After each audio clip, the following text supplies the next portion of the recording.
بسم اللہ الرحمن الرحیم۔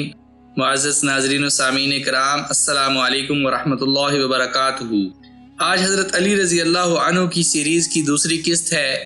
اس سے پچھلی قسط میں ہم نے حضرت علی رضی اللہ عنہ کی زندگی کے غزوہ خندق تک کے تمام حالات و واقعات کے بارے میں سنا تھا۔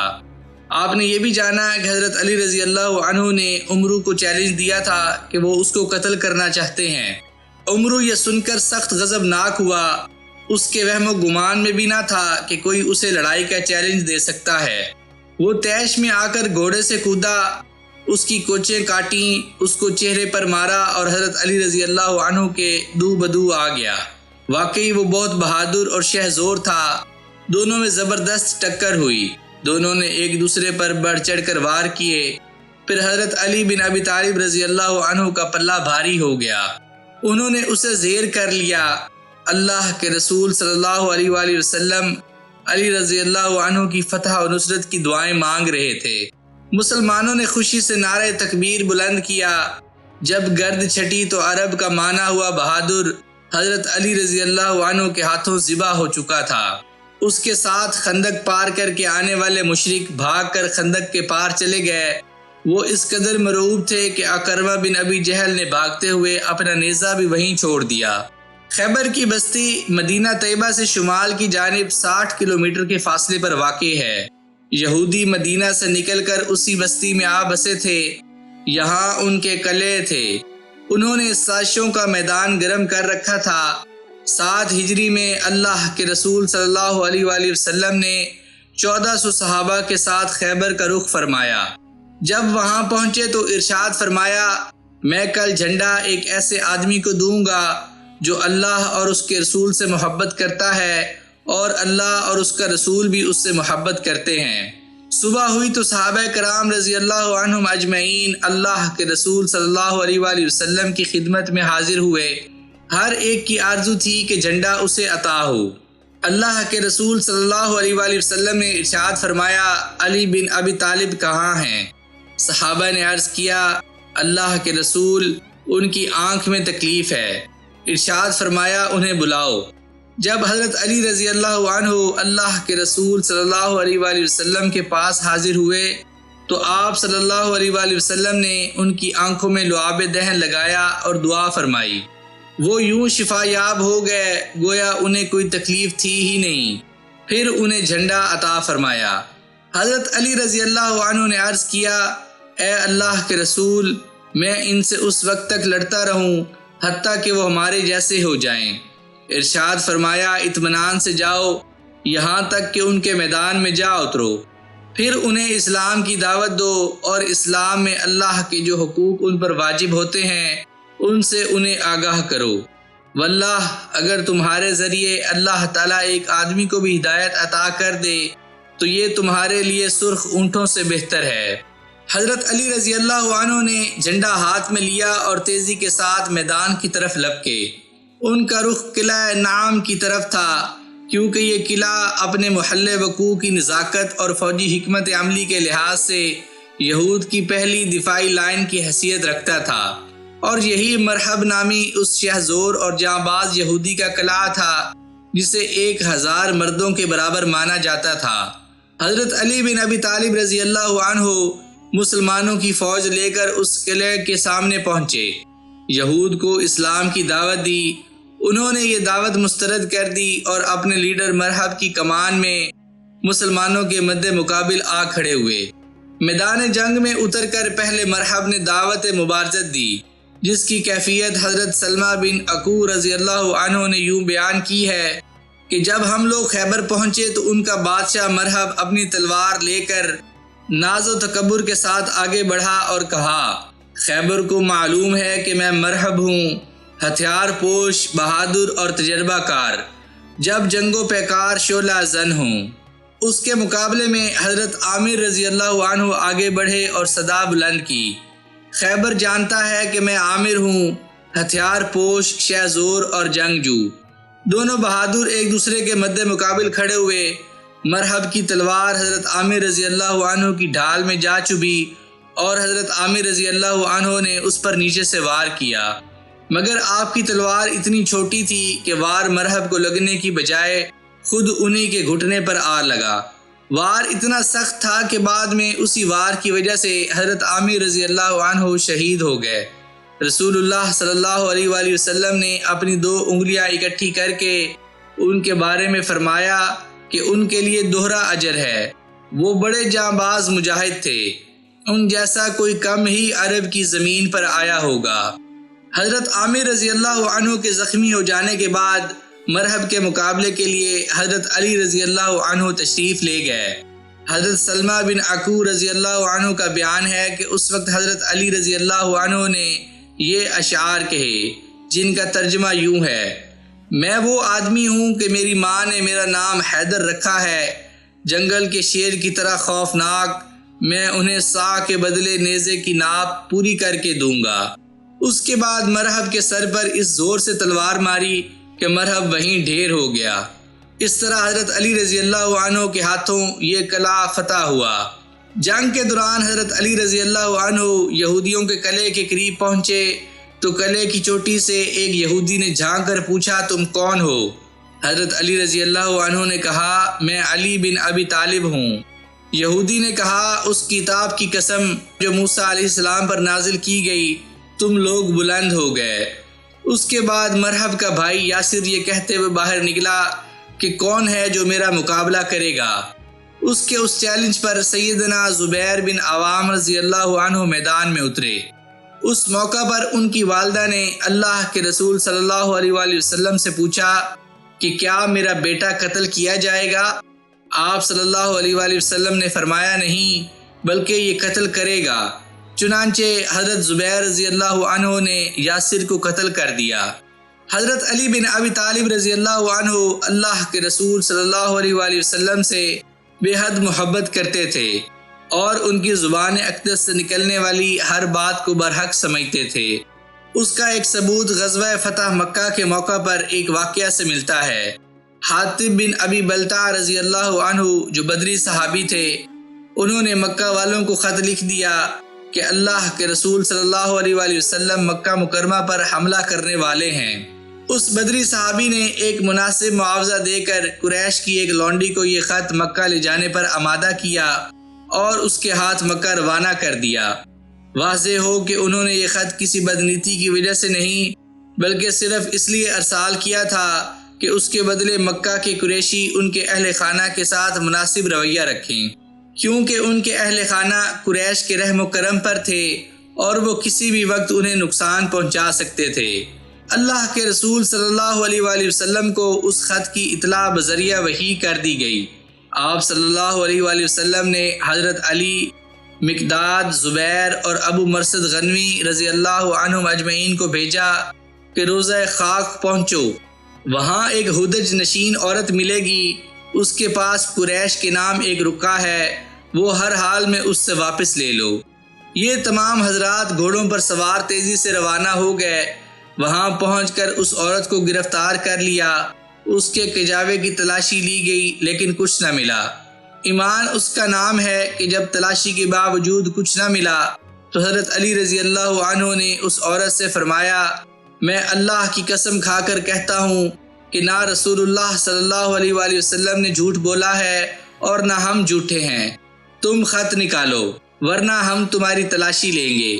جب اس نے یہ پختگی دیکھی تو بولی، اچھا منہ پھیرو۔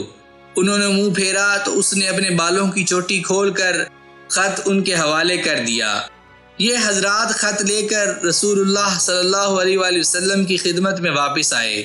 اللہ کے رسول صلی اللہ علیہ وآلہ وسلم اس دنیا سے اس حالت میں رخصت ہوئے کہ وہ اپنے چچیرے بھائی اور داماد حضرت علی بن ابی طالب رضی اللہ عنہ سے بے حد خوش اور راضی تھے۔ حضرت علی بن ابی طالب رضی اللہ عنہ نے ساری زندگی اللہ اور اس کے رسول صلی اللہ علیہ وآلہ وسلم کی اطاعت میں گزاری۔ حجۃ الوداع کے موقع پر حضرت علی بن ابی طالب رضی اللہ عنہ کو اللہ کے رسول صلی اللہ علیہ وآلہ وسلم نے قربانی کے لیے اونٹ لانے کی غرض سے یمن بھیجا۔ آپ وہاں سے اونٹ لے کر آئے۔ آپ صلی اللہ علیہ وآلہ وسلم نے اپنے دستے مبارک سے 63 اونٹ ذبح کیے اور باقی اونٹ حضرت علی رضی اللہ عنہ کے سپرد کر دیے۔ حضرت علی رضی اللہ عنہ نے بقیہ 37 اونٹ ذبح کیے۔ اس طرح اس موقع پر 100 اونٹ قربان کیے گئے۔ بلا شبہ یہ حضرت علی رضی اللہ عنہ کا اعزاز تھا۔ اللہ کے رسول صلی اللہ علیہ وآلہ وسلم نے وصال فرمایا تو آپ صلی اللہ علیہ وآلہ وسلم کو کپڑوں سمیت غسل دیا گیا۔ جن شخصیات کو غسل دینے اور قبر میں اتارنے کا شرف حاصل ہوا ان میں حضرت علی رضی اللہ عنہ بھی شامل تھے۔ حضرت ابوبکر صدیق رضی اللہ عنہ کی خلافت کے شروع دن سے ہی وہ ان کے ساتھ پورا تعاون کرتے رہے۔ مرتدین کی طرف سے مدینہ پر یورش کا خطرہ پیدا ہوا تو حضرت ابوبکر صدیق رضی اللہ عنہ نے دیگر اکابر صحابہ رضی اللہ عنہم کے ساتھ ان کو بھی مدینہ کے بیرون شہر سے آنے والے راستوں کی حفاظت کے لیے بھیجا۔ وہ ان کے دور میں مشیر خاص تھے۔ ملکی مسائل میں خلیفہ وقت کو ان کا مکمل تعاون حاصل رہا۔ یہ سلسلہ حضرت عمر فاروق رضی اللہ عنہ کے دور میں بھی جاری رہا۔ دونوں ایک دوسرے کی بے حد عزت کرتے تھے۔ حضرت علی رضی اللہ عنہ نے خلافت فاروقی میں بھی ایک مصلح اور اعلیٰ مشیر کا کردار ادا کیا۔ اس سلسلے کے متعدد واقعات تاریخ میں محفوظ ہیں۔ وہ حضرت عمر رضی اللہ عنہ کی قیادت پر مکمل اعتماد رکھتے تھے۔ مال غنیمت اور وظائف کی تقسیم میں بھی حضرت علی رضی اللہ عنہ برضا و رغبت اپنا حصہ وصول کرتے رہے۔ باہمی محبت کا یہ عالم تھا کہ انہوں نے اپنے ایک بیٹے کا نام عمر رکھا۔ خلافت عثمانی میں بھی حسب سابق انہوں نے خلیفہ وقت کے ساتھ اپنے بھرپور تعاون کا سلسلہ جاری رکھا۔ ان کی امامت میں نمازیں ادا کیں، ملکی مسائل و مہمات میں صائب مشورے دیے، ان کی طرف سے بیت المال کے وظائف اور مال غنیمت کے حصے وصول کیے۔ انہوں نے کسی بھی موقع پر کسی کو یہ کہنے کا موقع نہیں دیا کہ وہ حضرت عثمان رضی اللہ عنہ کی خلافت سے مطمئن نہیں۔ انہوں نے ہر مجلس میں اور ہر موقع پر ان کی تعریف کی اور ان کی طرف دست تعاون بڑھائے رکھا۔ جب حضرت عثمان رضی اللہ عنہ کے خلاف بغاوت ہوئی تو اسے ختم کرنے کے لیے انہوں نے اپنا پورا اثر و رسوخ استعمال کیا۔ اس سے زیادہ کیا ہو سکتا تھا کہ باغیوں نے جب حضرت عثمان رضی اللہ عنہ کے گھر کا محاصرہ کر لیا تو اپنے صاحبزادوں حضرت حسن اور حضرت حسین رضی اللہ عنہما کو حضرت عثمان رضی اللہ عنہ کی حفاظت اور معاونت پر مامور کیا۔ یہ دونوں صاحبزادے شمشیر بکف ہو کر ان کے دروازے پر پہرا دیتے رہے اور باغیوں کو اندر نہ جانے دیا۔ حضرت علی رضی اللہ عنہ نے جن حالات میں خلافت سنبھالی وہ بڑا کٹھن اور مشکل ترین وقت تھا۔ حضرت عثمان رضی اللہ عنہ کو شہید کر کے باغی اپنے ناپاک ارادوں میں کامیاب ہو چکے تھے۔ اہل مدینہ کی ایک بڑی تعداد جن میں اہل حل و عقد بھی تھے، ان سب کی پرزور اپیل پر وہ خلافت سنبھالنے پر آمادہ ہوئے، ورنہ وہ خلافت کے خواہش مند نہ تھے۔ چنانچہ مورخین نے ان کا وہ خطبہ ہم تک پہنچایا ہے جو انہوں نے پہلے دن ممبر پر ارشاد فرمایا تھا۔ ان کے الفاظ سے، حضرات، میں علل اعلان کہتا ہوں کہ یہ خلافت تمہارا حق ہے جس کے سپرد تم کرو، اس کے سوا کسی اور کو اس پر حق نہیں ہوگا۔ حضرت علی رضی اللہ عنہ کی ذہانت و فطانت کی داستان بڑی طویل ہے۔ تاریخ نے متعدد ایسے واقعات محفوظ کر رکھے ہیں جن سے حضرت علی رضی اللہ عنہ کی ذہانت اور علمی گہرائی کا ثبوت ملتا ہے۔ خلیفہ ثانی عمر بن خطاب رضی اللہ عنہ کے عہد خلافت میں ایک عورت نے اپنی شادی کے صرف 6 ماہ بعد ہی بچہ جنم دیا۔ لوگوں کو شک ہو گیا کہ ضرور یہ عورت حقوق زوجیت میں خیانت کی مرتکب ہوئی ہے، کیونکہ عام طور پر عورتیں 9 یا کم از کم 7 ماہ بعد بچہ جنتی ہیں۔ چنانچہ اس عورت کو خلیفہ ثانی حضرت عمر فاروق رضی اللہ عنہ کے دربار میں پیش کیا گیا تاکہ اسے سزا دی جائے۔ اس مجلس میں حضرت علی رضی اللہ عنہ بھی موجود تھے اور خلیفہ کے قاضی وہی تھے۔ حضرت علی رضی اللہ عنہ نے ساری صورتحال کا جائزہ لے کر فرمایا، لوگو، تم صرف اس وجہ سے کہ اس عورت نے شادی کے 6 ماہ بعد بچے کو جنم دیا ہے سزا نہیں دے سکتے، نہ اس پر یہ الزام عائد کر سکتے ہو کہ وہ اپنے شوہر کے حق میں مخلص نہیں ہے۔ لوگوں کو حضرت علی رضی اللہ عنہ کی بات پر بڑا تعجب ہوا۔ انہوں نے پوچھا، آخر آپ یہ بات کس بنیاد پر کہہ رہے ہیں؟ حضرت علی رضی اللہ عنہ نے فرمایا، اللہ تعالیٰ کا ارشاد ہے، عورت کے حمل کا اور اس کے دودھ چھڑانے کا زمانہ 30 مہینے ہے، یعنی حمل اور رضاعت کی پوری مدت 30 ماہ یعنی 2 سال 6 ماہ کی ہے۔ اور سورہ البقرہ میں اللہ تعالیٰ کا ارشاد ہے مائیں اپنی اولاد کو پورے 2 سال دودھ پلائیں۔ اللہ تعالیٰ کے اس فرمان کے مطابق دودھ پلانے کی مدت 2 سال یعنی 24 مہینے ہے۔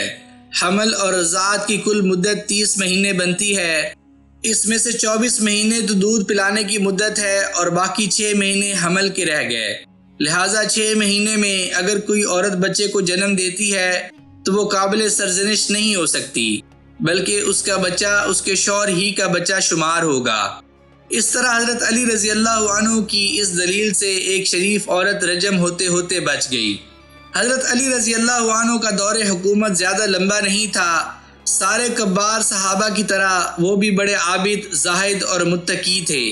ان کے زمانے میں اسلامی سلطنت خانہ جنگی کا شکار رہی، اس لیے بیرونی فتوحات کا سلسلہ رک گیا۔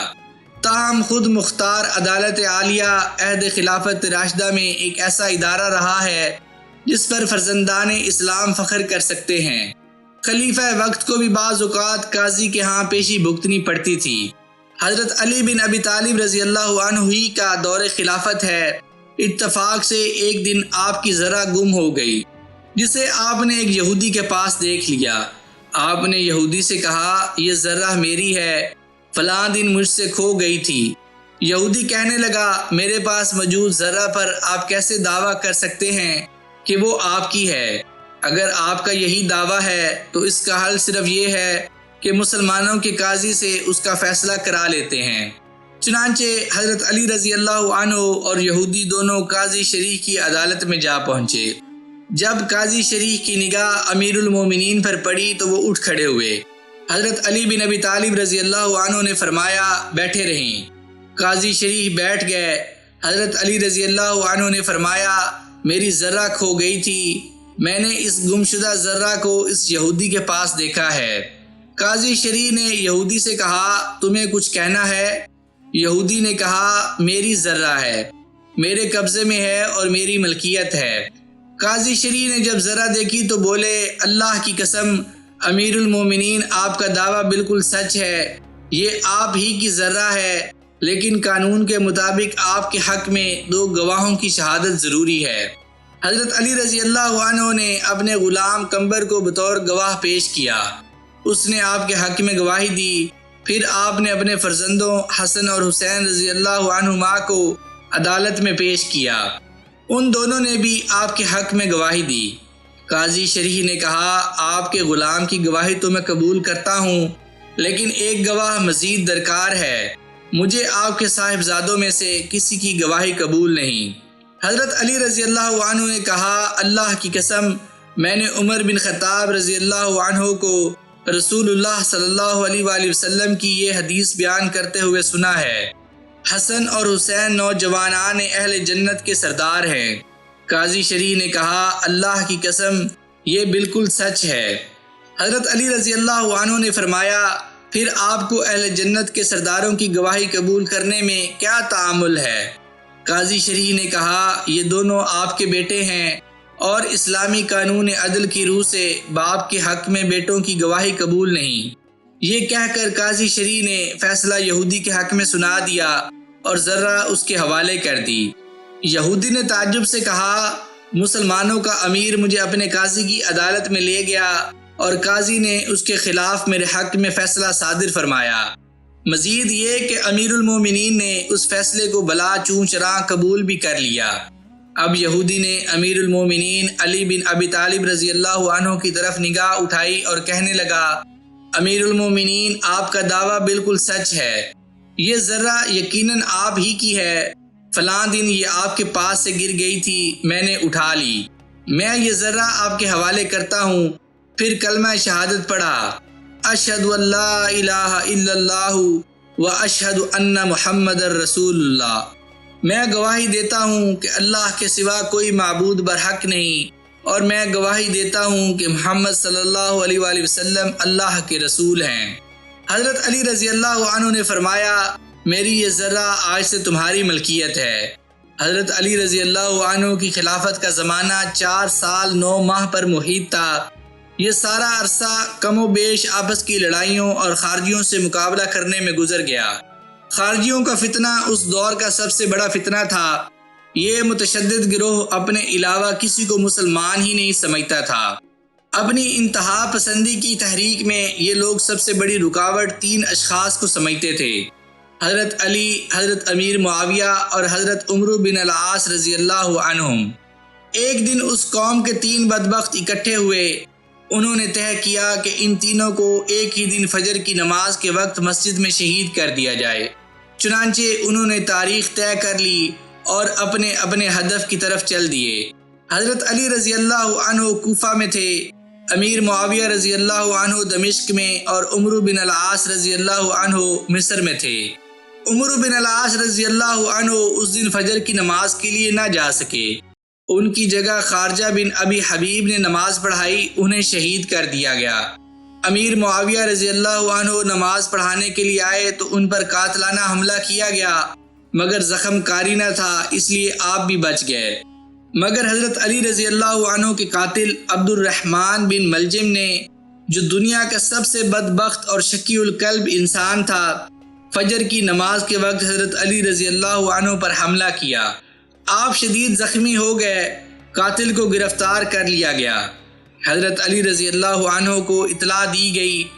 آپ نے اپنے دونوں بیٹوں حسن اور حسین رضی اللہ عنہما سے فرمایا کہ اسے قید رکھو مگر اذیت نہ دو۔ اگر میں زندہ رہا تو خود دیکھوں گا کہ معاف کروں یا کوئی سزا دوں۔ ہاں، اگر میں فوت ہو جاؤں تو اس کو مار ڈالنا۔ پھر آپ نے فرمایا: اے بنی عبد المطلب، میں مسلمانوں کا خون نہیں بہانا چاہتا، خبردار بجز میرے قاتل کے اور کسی کو نہ مارنا۔ اے حسن، آگاہ رہو کہ میرے قاتل کے ٹکڑے ٹکڑے نہ کرنا۔